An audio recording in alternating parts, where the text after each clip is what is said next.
Once upon a time, before the magic, the movies, and the mouse, there was a boy with a pencil, a restless mind, and an imagination so big it couldn't be contained by the real world.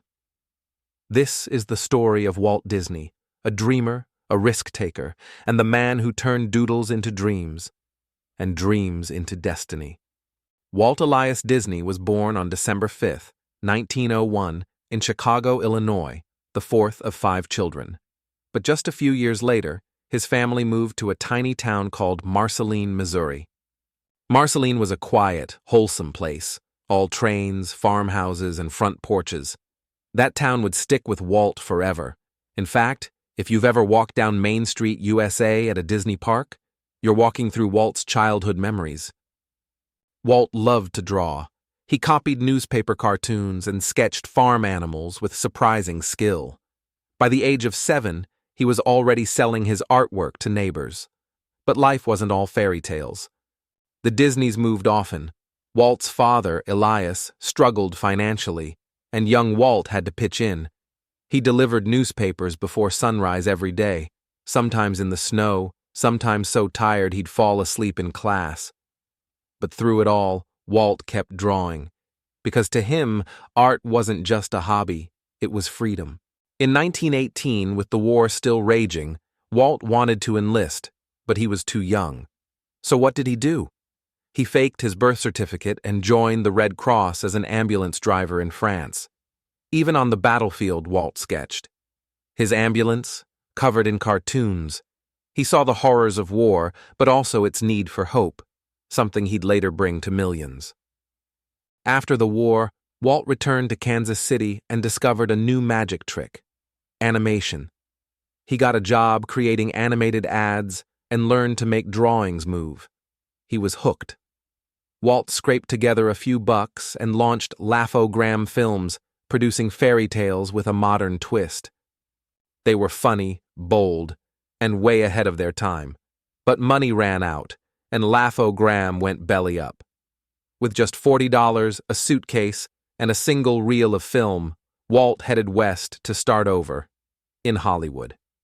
He had nothing, except a dream and a mouse-shaped idea. Together, Walt and Roy Disney formed the Disney Brothers studio, working out of a garage and living off beans. But soon, they found success with a character named Oswald the Lucky Rabbit. Oswald was a hit, but Walt had made a rookie mistake. He didn't own the rights. In 1928, a distributor took Oswald and most of Walt's animators with him. Heartbroken but undeterred, Walt sketched a new character, one with round ears, charm, and spirit. And so, Mickey Mouse was born. His debut in Steamboat Willie, the first cartoon with synchronized sound, was a cultural earthquake. Audiences loved him. Suddenly, Disney wasn't just a man. He was a brand. But Walt wanted more. In the 1930s, animation was seen as short-form silliness. But Walt dreamed of a full-length animated film. When he announced Snow White and the Seven Dwarfs, people laughed. Who would sit through a 90-minute cartoon? But in 1937, the film stunned the world. Snow White became the highest-grossing film of its time, until Gone with the Wind. It earned Walt an honorary Oscar, and 7 tiny ones to go with it. With each new film, Disney pushed the limits of animation. Fantasia had surround sound before movie theaters even knew what that was, and Bambi featured realistic animals studied from real deer at the zoo. But then came World War II. Disney's studio shifted to making training films and patriotic animations. The magic paused, but Walt didn't stop dreaming. In the 1950s, Walt had a radical idea. What if families could walk into a cartoon? What if imagination had a zip code? He mortgaged everything and built Disneyland in Anaheim, California. Opening day was a disaster. Asphalt melted, rides broke, and food ran out. But somehow, it worked. People didn't see the flaws, they saw the magic. Walt used television, a brand new medium, to promote his park and tell stories. Shows like The Mickey Mouse Club and The Wonderful World of Disney brought his characters into millions of homes.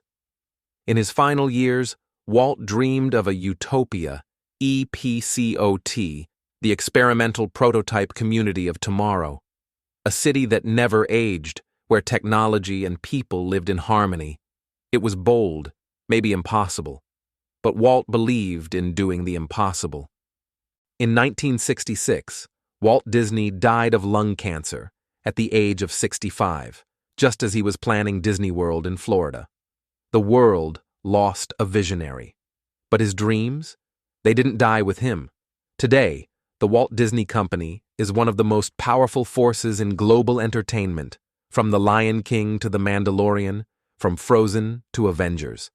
But at its heart is still that same spark, one man, one pencil, and one mouse.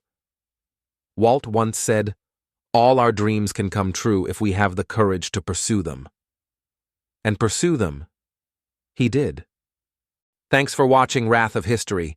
If you loved the story of Walt Disney, give us a like, share your favorite Disney memory in the comments, and hit that subscribe button for more amazing animated journeys through time. Because sometimes, the past is the most magical place of all.